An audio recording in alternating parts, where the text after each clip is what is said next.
Guys welcome back. என்னடா கொஞ்சம் மாசமா ஆளே காணும்னு நினைச்சீங்க அப்படின்னா, எஸ் நம்ம பார்த்தீங்கன்னா கொஞ்ச நாளா வீடியோஸ் அப்லோட் பண்ணல. பட் இனிமேட்டு ரெகுலரா வீடியோ வர ஸ்டார்ட் ஆயிரும். இப்போ நம்ம ரொம்ப பேசாம வீடியோ ஸ்டார்ட் பண்ணிடலாம். உங்க வீட்டு பிள்ளையா நினைச்சு எல்லாரும் என்னை மன்னிச்சிருங்க. இன்னைக்கு நம்ம என்ன பண்ண போறோம்னா, ஒரு விண்டோஸ் லேப்டாப்க்கும் குரோம் புக்ஸ்க்கும் என்ன பெரிய டிஃபரன்ஸ் இருக்கு அப்படின்னு சொல்லி ஒரு ஷார்ட் வீடியோ அப்லோட் பண்ணியிருந்தோம். அதில் பார்த்தீங்கன்னா எத்தனை பேருக்கு குரோம் OS இன்ஸ்டால் பண்ணணும் அப்படின்ற மாதிரி கேட்டிருந்தோம். நிறைய பேர் கமெண்ட் பண்ணியிருந்தீங்க. ஸோ அதோட கண்டினியூஸாக தான் பார்த்தீங்கன்னா இன்னைக்கு நம்மளுடைய விண்டோஸ் லேப்டாப் ஸ்பெஷலி பார்த்தீங்கன்னா நம்மளுடைய அம்மா லேப்டாப்க்கு நம்ம குரோம் OS இன்ஸ்டால் பண்ண போறோம்.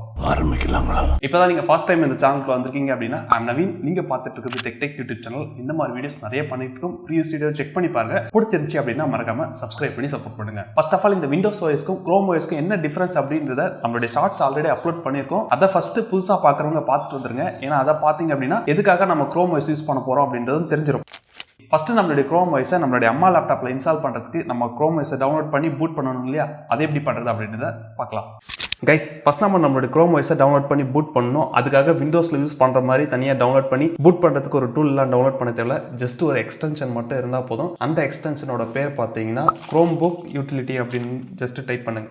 ஃபர்ஸ்ட்ல உங்களுக்கு லிங்க் கிடைச்சிச்சு பார்த்தீங்களா? அதை ஜஸ்ட் கிளிக் பண்ணி ஜஸ்ட் அந்த எக்ஸ்டென்ஷனை ஆட் பண்ணிக்கோங்க. இப்போ நம்மளுடைய ஆட் பண்ண எக்ஸ்டென்ஷனை ஓப்பன் பண்ணிக்கலாம். ஓப்பன் பண்ண உடனே இங்கே இருக்க பார்த்தீங்களா? இப்போ நம்ம ஒரு பென் டிரைவை இன்சர்ட் பண்ணிக்கலாம். நம்மளோட பிசியில் மினிமம் 16 GB இருக்கிற மாதிரி பார்த்துக்கோங்க. இப்போ நம்ம கெட் ஸ்டார்ட் கொடுத்துடலாம். இதில் பார்த்தீங்கன்னா செலக்ட் ஏ மாடல் ஃப்ரம் லிஸ்ட்னு இருக்கா? அதை கிளிக் பண்ணுங்க. அதில் கீழே வந்தீங்க அப்படின்னா கூகுள் குரோம் OS ஃப்ளெக்ஸ்னு அதை கிளிக் பண்ணுங்க. செலக்ட் ப்ராடக்ட் அப்படின்றத குரோம் OS ஃப்ளெக்ஸ் அப்படின்றத செலக்ட் பண்ணிக்கோங்க. தென் அடுத்ததாக பார்த்தீங்கன்னா கண்டினியூ கொடுத்துருங்க. அண்ட் அடுத்ததாக பார்த்தீங்கன்னா நம்மளுடைய ஸ்டோரேஜ் டிவைஸ் நம்மளுடைய பென்ட்ரைவ் செலக்ட் ஆயிருக்கா? அதையும் செலக்ட் பண்ணி கண்டினியூ கொடுத்துருங்க. இப்போ நமக்கு நம்மளுடைய குரோம் OS டவுன்லோட் ஆக ஸ்டார்ட் ஆயிருச்சு. ஸ்டார்ட் ஆகிட்டு அதுவே பூட் ஆகி வந்துடும். டேரெக்டாக நம்ம இன்ஸ்டால் பண்ணிக்கலாம். கைஸ், இப்போ நமக்கு டவுன்லோட் ஆகி முடிஞ்சிருச்சு. இப்போ டேட்டாலாம் நம்மளுடைய பென்ட்ரைவ்க்கு ரைட் ஆகிட்டு இருக்கு. இன்னும் ஒரு 10 minutes ஆகும்னு சொல்லுது. வெயிட் பண்ணலாம். A few minutes later. Guys, இப்போ நமக்கு நம்மளுடைய குரோம் OS பார்த்தீங்கன்னா பூட் ஆகி முடிஞ்சிருச்சு. ஜஸ்ட் ஓகே அப்படின்றத கிளிக் பண்ணி க்ளோஸ் பண்ணிக்கலாம். ஒன்ஸ் செக் பண்ணி பார்க்கலாமா? உள்ள இங்கே இருக்குது பாருங்கள், உள்ள ஃபைல் எல்லாம் இருக்குது. ஓகே, தென் அடுத்ததாக நம்ம இப்போது அம்மா லேப்டாப்க்கு இன்ஸ்டால் பண்ண கிளம்பலாம். கைஸ், இப்போ நம்மளுடைய அம்மா லேப்டாப்பில் நம்ம பூட் பண்ணி வச்சிருக்கிற குரோம் OS இன்ஸ்டால் பண்ண ஆரம்பிச்சலாம். ஜஸ்ட் பென்ட்ரைவை பிளக்இன் பண்ணிக்கிறேன். பவர் ஆன் பண்ணி பூட் கீயை ப்ரெஸ் பண்ணிக்கிறேன். அம்மா லேப்டாப்பில் யூஸ்வலாக F12, அதனால் அதே ப்ரெஸ் பண்ணிக்கிறேன். நம்மளுடைய பூட் மெனு வந்துருச்சு. இப்போ நம்மளுடைய பென்ட்ரைவை நம்ம செலக்ட் பண்ணிக்கலாம். குரோம் OS ஃப்ளெக்ஸ் வந்து விட்டது.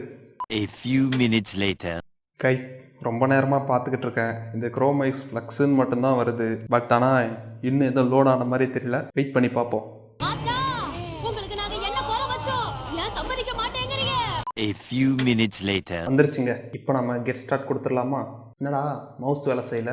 வந்துருச்சு.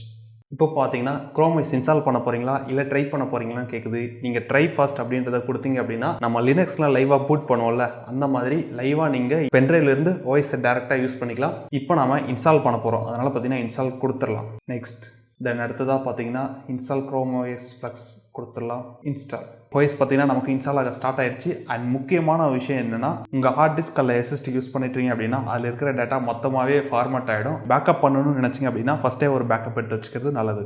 அண்ட் இந்த குரோம் OS ஃப்ளெக்ஸ் இன்ஸ்டால் ஆக 20 நிமிஷம் ஆகும்னு சொல்லிட்டு மென்ஷன் பண்ணியிருக்காங்க. வெயிட் பண்ணலாம்.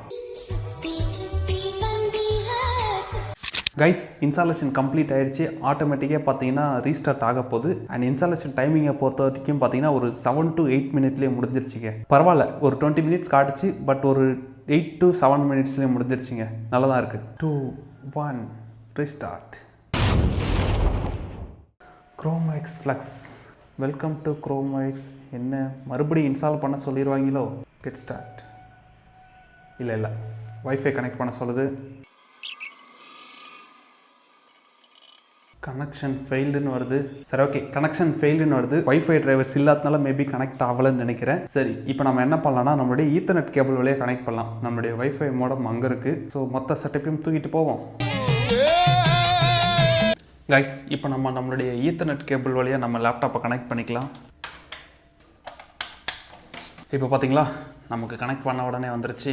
தென் அடுத்ததாக பார்த்தீங்கன்னா நமக்கு நம்ம மொபைல் மாதிரி செட்டப் பண்ண சொல்லுது. பர்சனல் யூஸ்னே கொடுத்துடலாம். நெக்ஸ்ட் கொடுக்கலாம். அப்டேட் இருக்கான்னு செக் பண்ணுது. அப்டேட் இருக்குது. அது ஒரு 10 minutes ஆகும்னு போட்டிருக்குங்க. இல்லாட்டி நம்ம ஸ்கிப் பண்ணிவிட்டு போயிடலாம். தென் அடுத்ததாக பார்த்தீங்கன்னா use your Google account on chrome புக்னு சொல்லுதா? ஓகே, இப்போ நமக்கு இந்த இடத்துல பார்த்தீங்கன்னா நம்மளுடைய மெயில் ஐடியை சைன்இன் பண்ணுவோம். A few moments later. And அடுத்ததாக பார்த்தீங்கன்னா நமக்கு டேர்ம்ஸ் அண்ட் கண்டிஷன்ஸ் அக்செப்ட் பண்ணி கண்டினியூ பண்ணிக்கலாம். அண்ட் இதையும் பார்த்தீங்கன்னா நம்ம அக்செப்ட் பண்ணிக்கலாம். தென் அடுத்ததாக set a Chromebook password to make it easier to sign இன்னு கேட்குதா. இதுக்கு நம்ம மெயில் அக்கௌண்ட்டே கொடுத்துடலாம். நெக்ஸ்ட் கொடுத்துடலாம். நம்ம எதுக்காக இந்த Chromebooks யூஸ் பண்ண போகிறோம் அப்படின்னு சொல்லிட்டு நான் மோஸ்ட்லி பார்த்தீங்கன்னா இந்த அம்மா லேப்டாப்பை என்டர்டைன்மெண்ட் அண்ட் சின்ன சின்ன கேமிங் பண்ணுவேன். அண்ட் கூடவே பார்த்தீங்கன்னா ஒரு சில ப்ரொடக்டிவிட்டி சம்மந்தமான ஒர்க் அது கொடுத்து நெக்ஸ்ட் கொடுத்துட்றேன். உங்களுக்கு என்ன தோணுதோ நீங்கள் கொடுத்துருங்க. அண்ட் அடுத்ததாக பார்த்தீங்கன்னா நெக்ஸ்ட் கொடுத்து கெட் ஸ்டார்ட் கொடுத்துடலாம். அவ்வளோதாங்க, நம்மளோட Chrome OS பார்த்தீங்கன்னா பக்காவாக இன்ஸ்டால் ஆகி முடிஞ்சிருச்சு. ஓகே கைஸ், ஃபைனலாக நம்மளுடைய அம்மா லேப்டாப்பில் நம்ம Chrome OS இன்ஸ்டால் பண்ணி முடிச்சிட்டோம். ஆக்சுவலாக பார்த்தீங்கன்னா இன்ஸ்டால் பண்ணி நான் ஒரு ½ அன் ஹவருக்கு மேலே யூஸ் பண்ணி பார்த்தேன். யூஸ் பண்ண வரைக்கும் பார்த்தீங்கன்னா ரொம்ப ஸ்மூத்தராக இருக்குது. விண்டோஸை கம்பேர் பண்ணும்போது கொஞ்சம் குயிக்காக பூட் ஆகிறதா இருக்கட்டும், ஒரு அப்ளிகேஷன்ஸை லான்ச் பண்ணும்போது அந்த ஸ்பீடாக இருக்கட்டும் நல்லாவே இருக்குது அப்படின்னு சொல்லலாம். எனக்கு தெரிஞ்ச வரைக்கும் பார்த்தீங்கன்னா விண்டோஸோட Chrome OS போயிடலாம்னு நினைக்கிறேன். பட் வெயிட் பண்ணுங்கள், நான் இது ஒரு ஃபுல் டைமில் யூஸ் பண்ணி பார்த்துட்டு எப்படி இருக்குது அப்படின்றத நான் அடுத்த வீடியோவில் வேணால் அப்டேட் பண்ணுறேன். மறக்காமல் உங்களுக்கு இந்த Chrome OS பற்றின வேறு ஏதாச்சும் டவுட்ஸ் இருந்தாலும் கமெண்ட்ஸில் கமெண்ட் பண்ணுங்கள். அண்ட் அதே மாதிரி ரொம்ப நாள் கழிச்சு நம்ம வீடியோ பண்ணியிருக்கோம் அப்படின்றதுனால பழைய ஃப்ளோ இருக்குதான்னு சொல்லிட்டு எனக்கு தெரியல. வீடியோ எப்படி இருந்துச்சு அப்படின்றதும் சேர்த்து கமெண்ட் பண்ணுங்க. அண்ட் இந்த வீடியோ இதோட முடிச்சுக்கலாம்னு நினைக்கிறேன். நான் அடுத்த வீடியோவில் மீட் பண்ணுறேன். அது வரைக்கும் பாய் கைஸ். ஒரு விஷயத்த சொல்ல மாட்டேன். இப்போதைக்கு நம்மளுடைய அம்மா லேப்டாப்பில் பார்த்தீங்கன்னா வைஃபை மட்டும் ஒர்க் ஆகலை, டிரைவர் ப்ராப்ளமாக இருக்குன்னு நினைக்கிறேன். இந்த டிரைவர் ப்ராப்ளத்தையும் ஃபிக்ஸ் பண்ணிவிட்டு எப்படி இருக்குது அப்படின்றத ஷார்ட்ஸில் நான் அப்டேட் பண்ணுறேன். ஓகே, நல்லா தாங்க இருக்குது இந்த Chrome OS. ஒரு Chrome அப்ளிகேஷனில் லான்ச் பண்ணோம் அப்படின்னா வித்தின் அ செகண்டில் நமக்கு லான்ச் ஆகிடுது. ஒரு யூடியூப் ஓப்பன் பண்ணுறோம், ஒரு மெயில் ஓப்பன் பண்ணுறோம் அப்படின்னா டக்குன்னு ஓப்பன் ஆகுது. இத்தனை நாள் இந்த அம்மா லேப்டாப்புக்கு விண்டோஸை போட்டு ரொம்ப பாடாப்படுத்திட்டேன்னு நினைக்கிறேன். எதுவாக இருந்தாலும் நான் உங்களுக்கு ஷார்ட்ஸில் அப்டேட் பண்ணுறேன். பை.